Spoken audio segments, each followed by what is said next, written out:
Dear students, अस्सलाम वालेकुम। उम्मीद करता हूँ कि आप सब खैरियत से होंगे। आज सेकेंड ईयर वालों का अकाउंटिंग का पेपर था। Second year commerce regular and private 2026। Paper कैसा था, सॉल्यूशन क्या है, आइए ज़रा जल्दी से इसको डिस्कस कर लेते हैं, फिर आप भी अपनी राय ज़रूर दीजिएगा। पहले एमसीक्यूज़ को डिस्कस कर लेते हैं कि कंपनी जब अपने शेयर होल्डर्स को कैश की सूरत में जो डिविडेंड यानी प्रॉफिट देती है उसे क्या कहा जाता है, कैश डिविडेंड कहा जाता है। ओल्ड पार्टनर्स अपना जो कैपिटल है वो किस मेथड से कम नहीं करते हैं, गुडविल मेथड में किसी भी पार्टनर का कैपिटल कम नहीं होता। अच्छा, फिक्स एसेट्स की जो लाइफ होती है वो कैसे होती है, 3 महीने, 6 महीने, 9 महीने, उसकी लाइफ जो वो 1 साल से ज़्यादा होती है, नंबर ऑफ ईयर्स। ठीक है। Name of fix asset not subject to depreciation, किस एसेट पर डेप्रिसिएशन नहीं होता, लैंड पर डेप्रिसिएशन नहीं होता। पार्टनरशिप को स्टार्ट करने के लिए कम से कम कितने पार्टनर्स चाहिए, भाई 2 पार्टनर्स चाहिए। वो डिविडेंड जो अभी तक आपने अपने शेयरहोल्डर्स को डिस्ट्रीब्यूट नहीं किया, अनाउंस कर दिया लेकिन दिया नहीं है, वो डिविडेंड कंपनी के लिए क्या है, लायबिलिटी है। अच्छा, ये थोड़ा सा ये आप डॉलर यहाँ से डालिए, 1/4 है। ठीक है। If Anwar purchase 1/4 interest from Asim, this method is of admission is called, क्या कहते हैं आप इसे, परचेज ऑफ इंटरेस्ट मेथड या फिर direct purchase method, what ever. In case of liquidation, जब आप लिक्विडेशन करते हैं तो एसेट्स आखिर में क्या करते हैं, सोल्ड कर देते हैं यानी बेच देते हैं। अच्छा, at the time of liquidation remaining cash is distributed among the partners. देखिए, ये सवाल के दौरान भी आप लोगों को समझाया गया होगा, आपके टीचर्स ने भी, हमने भी समझाया ऑनलाइन क्लासेस में, कि जब लिक्विडेशन होती है तो आखिरी जो स्टेप होता है वो पार्टनर्स में कैश डिस्ट्रीब्यूट करना होता है। अब वो कैश कैसे डिस्ट्रीब्यूट करते हैं, जिस पार्टनर का जितना कैपिटल होता है उसके मुताबिक ही डिस्ट्रीब्यूट किया जाता है। किसी भी रेशियो के मुताबिक इक्वली कैश डिस्ट्रीब्यूट नहीं किया जाता। कैश जो है वो कैपिटल के मुताबिक डिस्ट्रीब्यूट किया जाता है। खैर, कंपनी जब अपने शेयर्स को ज़्यादा कीमत पर देती है तो ज़्यादा कीमत को क्या कहा जाता है, प्रीमियम कहा जाता है। रिटेन अर्निंग किस चीज़ से बढ़ता है, नेट प्रॉफिट से जब रिटेन अर्निंग में इजाफा हो जाता है, बाकी और किसी चीज़ से रिटेन अर्निंग में इजाफा नहीं होता। डेप्रिशिएबल कॉस्ट कैसे कैलकुलेट करते हैं, कॉस्ट में से स्क्रैप वैल्यू यानी सैल्वेज वैल्यू को माइनस कर दीजिए तो डेप्रिशिएबल कॉस्ट आ जाएगी।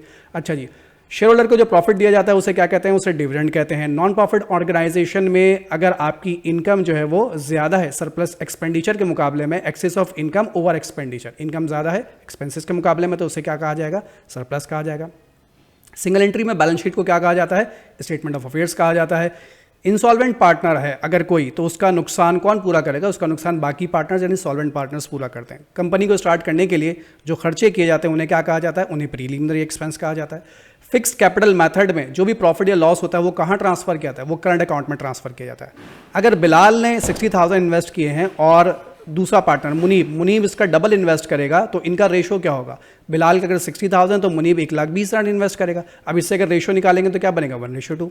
सब्सक्रिप्शन रिसीव्ड इन एडवांस, आपने अपने मेंबर से सब्सक्रिप्शन के पैसे एडवांस में अगर रिसीव कर लिए तो वो क्या है, वो लायबिलिटी है। ठीक है, चलो ये तो होगा एमसीक्यूज। अब आते हैं सवालों पे, सेक्शन बी पर। सेक्शन बी पर अगर मैं आ जाऊं तो इसमें जो पहला सवाल है वो नॉन प्रॉफिट कंसर्न का, बहुत ही आसान सा सवाल है। आप सवाल भी देखिए, सॉल्यूशन भी देखिए, कोई इसमें परेशानी की 22 वाला कोई मामला नहीं था, बहुत ही आसान सवाल था। हाँ, अगर कैलकुलेशन में कोई मिस्टेक हो गई हो, भाई मेरे पास जो पेपर आया था ना, इतना गंदा पेपर और इतनी ख़राब पिक्चर्स आई हैं, मीन्स के वैल्यूज़ बहुत मिटी हुई थी, कुछ वैल्यू समझ में नहीं। तो अगर ऐसा कुछ हो तो बराए मेहरबानी कमेंट में बता दिया कि सर आपने इसकी जगह ये वैल्यू लिख दी है, फिर उसके बारे में कमेंट में ही मैं आपको डिस्क्रिप्शन में ही करेक्ट सॉल्यूशन बता दूंगा। उसके बाद सिंगल एंट्री का जो सवाल है ये आपका एग्जैक्टली कॉपी है 2002 रेगुलर से, वैल्यू सेम, सब कुछ सेम, कुछ भी बदला नहीं। तो मैंने भी कुछ भी बदला नहीं, मैंने भी डायरेक्ट यहाँ पर इसको एग्जैक्टली छाप दिया है। 2000 कौन सा बताया मैंने, 2002 रेगुलर से, चाहे तो उसके सॉल्यूशन से चेक कर लीजिएगा। क्वेश्चन नंबर 4 आपका लेगा issue of shares and debentures के सवाल चैप्टर से, बहुत आसान सा सवाल था, इसके अंदर भी कोई परेशानी नहीं थी। जो वैल्यूज़ मेरे पास आई थी मैंने उसके मुताबिक सॉल्व किया। भाई अगर कोई गड़बड़ हो तो बराए मेहरबानी माफ़ कर दीजिएगा। तो ये सॉल्यूशन है, इसका चेक कर लीजिएगा। अच्छा, उसके बाद नेक्स्ट क्वेश्चन नंबर 5 लिक्विडेशन का सवाल, एग्जैक्टली कॉपी है 2017 के पेपर से, बस नाम चेंज किया गया, बाकी कुछ भी इसमें बदला नहीं गया है, सब कुछ बिल्कुल सेम है। 2017 में ये सवाल सेक्शन सी में आया था, उसमें टी अकाउंट्स वगैरह भी रिक्वायर्ड थे, इसमें वो सारी चीज़ें नहीं पूछी गई। क्वेश्चन नंबर 6 आपका लेगा पार्टनरशिप फॉर्मेशन, 2016 के सवाल से मिलता जुलता, मतलब बहुत हद तक सेम, यानी पहला वाला जो पोर्शन है बिल्कुल सेम है पहले पार्टनर का, दूसरे पार्टनर में बस एक कमी कर दी उन्होंने, उसमें एक चीज़ और मिलाई थी, इसने सिर्फ 2 चीज़ें मिलाई, बस इतना सा फर्क है। और फिर इसकी बैलेंस शीट है, बैलेंस शीट भी देख लीजिएगा भाई इसकी। ठीक है। अच्छा, क्वेश्चन नंबर 7 फिर आपका लिया गया है एडमिशन से। एडमिशन का सवाल एग्जैक्टली कॉपी है 2014 प्राइवेट के सवाल से, सलमा और साइमा वाला सवाल था, बिल्कुल वही सवाल यहाँ पर जो है वो आपको कॉपी कर दे दिया गया है, नाम बदल दिए हैं बस इसके, इसको चेक कर लीजिएगा। ये सेक्शन बी आपका कंप्लीट हुआ था। इसके बाद सेक्शन सी है, सेक्शन सी में जो क्वेश्चन नंबर 8 आपको दिया गया है वो दिया गया है आपको डिस्पोजल ऑफ नेट इनकम, यानी रिटेन अर्निंग के सवाल से ये लिया गया है, रिटेन अर्निंग के चैप्टर से। ये इसकी एंट्रीज है, बराबर मैं इसको चेक कर लीजिएगा और कोई कन्फ्यूजन अगर हो तो वो पूछ लीजिएगा मुझसे कमेंट में। कोशिश करता हूँ, बहुत सारे कमेंट हुए थे तो बताना मुश्किल हुआ था। अच्छा, एक चीज़ यहाँ क्लियर कर दूँ कि भाई परेशान हो जाते हैं, ये जो कैश डिविडेंड डिक्लेयर है वो 1.5 पर शेयर, हर शेयर पर 1.5 के हिसाब से डिविडेंड देना है। अब नंबर ऑफ शेयर सवाल में नहीं दिए हुए, कोई बात नहीं, आपके पास यहाँ पे पेड अप कैपिटल दिया हुआ है, कितना दिया हुआ है 10 लाख रुपीस। इस 10 लाख को डिवाइड करें पहले तो आप 10 से, तो नंबर ऑफ शेयर्स आ जाएंगे कितने 1 लाख। 1 लाख शेयर्स को मल्टीप्लाई करेंगे 1.5 से, वही यहाँ के गए 1 लाख शेयर्स को मल्टीप्लाई किया 1.5 से, तो कैश डिविडेंड की अमाउंट आ गई।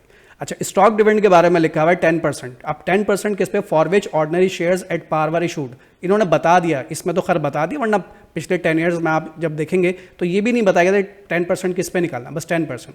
तो 10% का मतलब होता है जितने शेयर आप इशू कर चुके हैं उसका 10% लेना है, तो उसकी वैल्यू का, यानी 10 लाख का 10% लेना होता है। तो 10 लाख का 10% यहाँ पर है 1 लाख बनता है। उसके बाद टन, ठीक है भाई, ओके। उसके बाद इसकी स्टेटमेंट मांगी है, स्टेटमेंट ऑफ रिटेन अर्निंग, यहाँ पर इसको चेक कर लीजिएगा। कन्फ्यूजन अगर हो या मुझसे कहीं पे कोई गड़बड़ हो गई तो बराबर मेहरबानी वही बता देगा, क्योंकि मैंने बड़ा रफली कैलकुलेट किया। उसके बाद क्वेश्चन नंबर 9 पार्टनरशिप रिटायरमेंट का ये सवाल लिया गया है, और केस ए इसमें जो है वो सेल ऑफ इंटरेस्ट मेथड था, ये सेल ऑफ इंटरेस्ट मेथड है। केस बी में कहा है assets of the firm are not to be revalued, assets को आप रीवैल्यू नहीं करेंगे, यानी कि जो भी पैसा आप उसे बढ़ा कर दे रहे हैं वो बोनस की वजह से दे रहे हैं। यहाँ पर बोनस का जिक्र है, तो क्योंकि यहाँ किसी एसेट का जिक्र नहीं, अगर गुडविल होता तो फिर गुडविल भी एसेट हो जाता, ठीक है। तो गुडविल की बात नहीं कर रहे, यानी किसी भी एसेट की बात नहीं कर रहे, वो सिंपली बात ये कर रहे हैं आपकी कि जो भी पैसा आप उसे बढ़ाकर दे रहे हैं वो बोनस की वजह से दे रहे हैं। तो जो सेकंड केस था वो बोनस मेथड था, लिखा हुआ नहीं था। ये थोड़ी सी कन्फ्यूजन हुई होगी आपको, बेशक छोड़ दिया होगा आपने, खैर।